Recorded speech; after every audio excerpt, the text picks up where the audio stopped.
आइए बच्चों, हम लोग एक और वर्ड प्रॉब्लम लेते हैं। ठीक है, इसमें भी हमें क्या करना पड़ेगा, क्वेश्चन को पढ़ना है, इक्वेशन बनानी है। 2 इक्वेशन बनेंगी इसको पढ़ के, 2 चर के रैखिक समीकरण की, और उसके बाद इसमें क्या करना है, आयु ज्ञात करनी है। तो क्वेश्चन क्या है हमारे पास, आशा रॉबर्ट से कितने वर्ष बड़ी है, 5 वर्ष बड़ी है। पहला हमारा समीकरण बनेगा इससे कि आशा रॉबर्ट से कितने वर्ष बड़ी है, 5 वर्ष बड़ी है। फिर कह रहे हैं कि 5 वर्ष पहले, ठीक है, 5 वर्ष पहले, अगर अभी हम 10 साल के हैं तो 5 साल पहले कितने साल के थे, 10 में से 5 घटा देंगे, 5 साल के थे। अगर अभी हम 10 साल के हैं तो 2 साल पहले कितने साल के थे, 10 में से 2 घटा देंगे, 8 साल के थे। सेम यही काम करेंगे।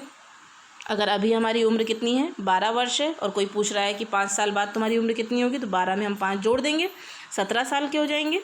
ठीक है, 6 साल बाद कितने होंगे, तो 12 में 6 जोड़ देंगे, तो कितने साल के हो जाएंगे, 18 साल के हो जाएंगे। ठीक है, तो बच्चों एक चीज़ ध्यान रखिएगा, जब भी ये कहते हैं कि पहले, ठीक है, पहले उम्र कितनी थी, तो पहले वाले के लिए जो वर्तमान उम्र होगी, जो हमारी अभी की उम्र होगी, उसमें से जो भी नंबर दिया रहेगा वो घटा देंगे।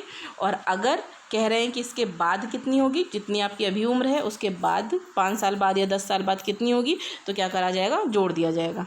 ठीक है, तो इस क्वेश्चन में क्या कह रहे हैं, 2 लोग हैं, रॉबर्ट और आशा। तो पहले हम इनकी आयु मान लेते हैं। माना, हमेशा जब भी माना जाएगा तो क्या निकालना है, वर्तमान आयु निकालनी है, तो हमें वर्तमान आयु माननी पड़ेगी। माना आशा की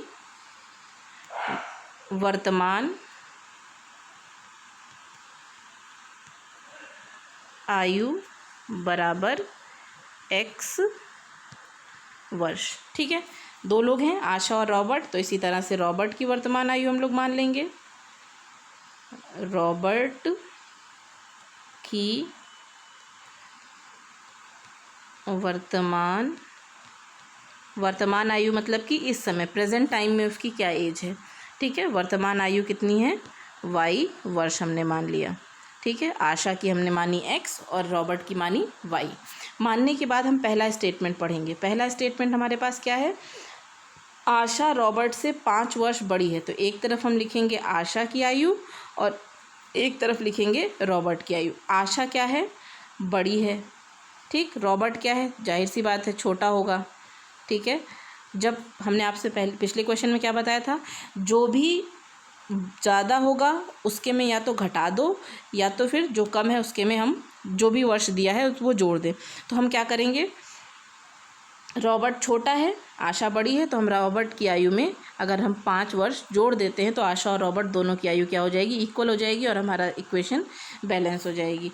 तो रॉबर्ट, आशा कितनी थी, 5 साल बड़ी थी, रॉबर्ट 5 साल छोटा था, तो हमने रॉबर्ट की आयु में 5 जोड़ दिया। तो इस तरह से हमारा इक्वेशन बन गया x = y + 5 बन गया। ठीक है, तो इसमें हम चर को एक तरफ कर लेंगे, x = y + 5 बन गया। चर एक तरफ रखते हैं और अचर को एक तरफ कर देते हैं, तो y इधर 5 के पास प्लस में, इधर आएगा तो माइनस में हो जाएगा। तो ये हमारा हो गया समीकरण 1। ठीक है, उसके बाद बच्चों क्वेश्चन में क्या लिखा हुआ था, दूसरी लाइन, 5 वर्ष पहले। ठीक है, तो हम सबसे पहले 5 वर्ष पहले दोनों की आयु मान लेंगे। तो लिखेंगे माना 5 वर्ष पहले आशा की आयु बराबर, अभी उसकी आयु कितनी है, x है, तो जो वर्तमान आयु है उसमें से क्या करना है, पहले की पूछ रहा है, तो जाहिर सी बात है हम लोग क्या करेंगे, घटा देंगे। तो कितना हो जाएगा, x - 5 वर्ष हो जाएगा। ठीक है, जब एक की उम्र घटेगी तो जाहिर सी बात है दूसरे की उम्र भी घटेगी। मान लीजिए कि आपकी फ्रेंड है, अगर आपकी उम्र कम हो रही है तो आपकी फ्रेंड की भी उम्र कम होगी। ऐसा नहीं है कि आपकी फ्रेंड की उम्र वहीं पे स्टेबल रहेगी, उसकी उम्र के साथ कुछ नहीं होगा और दूसरे वाले की उम्र कम हो जाएगी, नहीं, क्योंकि समय सबके लिए इक्वली बढ़ता और घटता रहता है। ठीक है, तो 5 वर्ष पहले रॉबर्ट की कितनी हो जाएगी, जब आशा की कम हुई है तो जाहिर सी बात है रॉबर्ट की भी 5 वर्ष पहले कम हो जाएगी। 5 वर्ष पहले रॉबर्ट की आयु बराबर, रॉबर्ट की आयु कितनी हमने मानी थी, y मानी थी, तो उसकी y में से 5 घटा दिया जाएगा। ठीक है, प्रेजेंट उम्र हमें निकालनी है, x और y का मान निकालना है। तो y बराबर 5 हो जाएगा। अब हमें फिर से क्वेश्चन पे जाना पड़ेगा। क्वेश्चन एक एक लाइन को आप पढ़ेंगे और तब इक्वेशन बनाएंगे, तब समझ में आएगा। ठीक है, क्या कह रहे थे कि 5 वर्ष पहले, तो हमने x - 5 आशा की ले ली बराबर y - 5 रॉबर्ट की हो गई।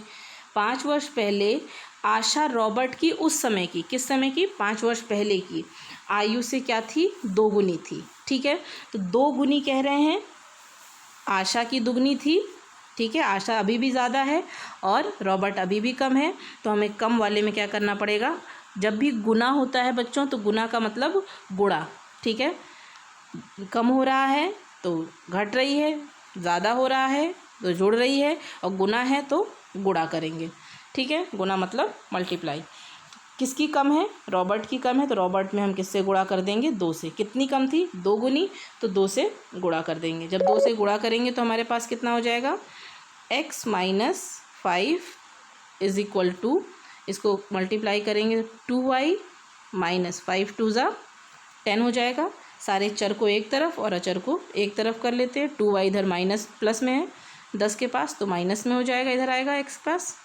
ये हो गया -10, x के साथ y किस में है, माइनस में है, तो 10 के पास जाके राइट हैंड साइड में प्लस का हो जाएगा। तो ये हमारे पास हो जाएगा x - 2y is equal to, 10 में से 5 घटाएंगे तो कितना बचेगा, 5। आपको पता है निशान किसका लगता है, बड़े का, तो माइनस का। ये हो जाएगा हमें हमारा समीकरण 2। तो हमारा समीकरण 1 क्या निकल के आया था बच्चों, समीकरण 1 हमारा आया था x - y is equal to 5। ठीक है, x y is equal to 5, और समीकरण 2 हमारा कितना आया, x - 2y is equal to कितना, -5 आया। ये हमारा समीकरण 1 आया था और ये हमारा समीकरण 2 आया था। तो हमने आपको बताया था कि समीकरण में या तो विलोपन विधि से आप लोग कर लीजिए या तो प्रतिस्थापन विधि से कर लीजिए। तो हम इसको विलोपन विधि से सॉल्व करने जा रहे हैं।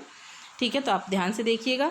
विलोपन विधि में क्या करते थे, जो भी समीकरण में x और y दिए हुए हैं दोनों में से किसी एक को बराबर कर लेते थे। बराबर करने के बाद समीकरण 1 से समीकरण 2 को घटा देते थे। ठीक है, तो यहाँ पे हमारा x ऑलरेडी बराबर है, तो हमें सिर्फ क्या करना पड़ेगा, घटाना पड़ेगा। ठीक है, अगर बराबर नहीं होता तो इनको हम गुणा करके या भाग करके जो भी नंबर हो पहले बराबर करते। ठीक है, तो अभी हम यहाँ पे क्या लिखेंगे, समीकरण 1 से बराबर करना नहीं है क्योंकि इसमें भी x है और इसमें भी x है, दोनों इक्वल है, तो सिर्फ निशान बदल के हमारा काम चल जाएगा। समीकरण 1 से समीकरण 2 को घटाने पर, याद रखिएगा हमेशा कि जब भी घटाते हैं तो समीकरण 2 में जो भी नंबर हैं उनके निशान बदल जाते हैं। इनको मैंने आपको पहले भी बताया था। ठीक है, घटाने पर, तो समीकरण 1 हमारा कितना था, x - y is equal to 5, और समीकरण 2 हमारा कितना है, समीकरण 2 हमारा था x - 2y is equal to -5। ठीक, अब क्या करेंगे, यहाँ पे घटाने पे हमने कहा था, तो x प्लस में है माइनस में हो जाएगा, 2y माइनस में है तो ये प्लस में हो जाएगा, 5 माइनस में है तो ये किस में हो जाएगा, प्लस में हो जाएगा।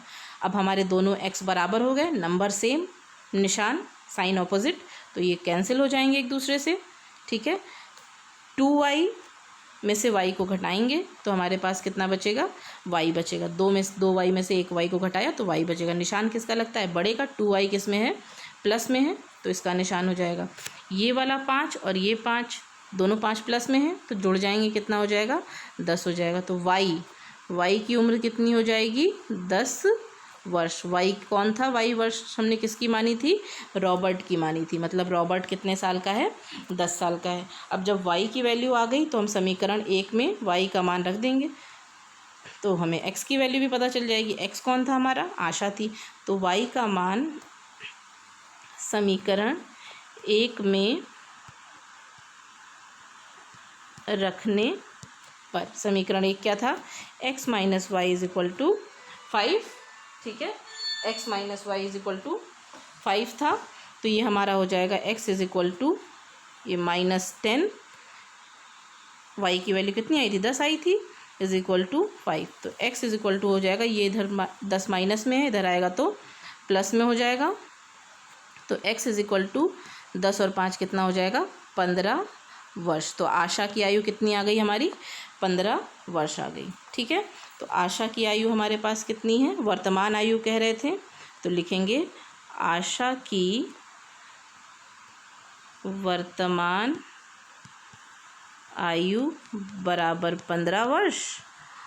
और रॉबर्ट की वर्तमान आयु कितनी हो जाएगी, रॉबर्ट की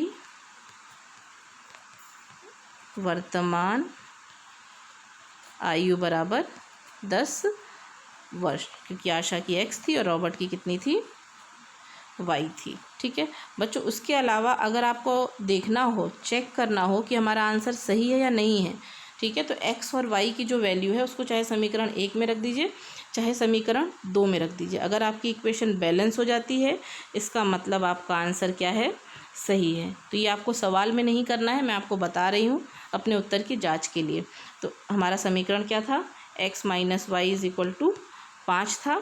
x की वैल्यू हमारी आई थी 15, y की आई है 10 इज इक्वल टू 5। 15 में से 10 घटाएंगे तो 5 बराबर 5। इसका मतलब हमारा आंसर जो आया है वो सही है। ठीक है, इस तरह से आप उत्तर की जांच करके भी देख सकते हैं कि आपका जो भी आंसर आया है वो सही आया है या नहीं आया है। ठीक है बच्चों, तो इसके आगे हम लोग नेक्स्ट क्लास में पढ़ेंगे। तब तक के लिए स्टे सेफ,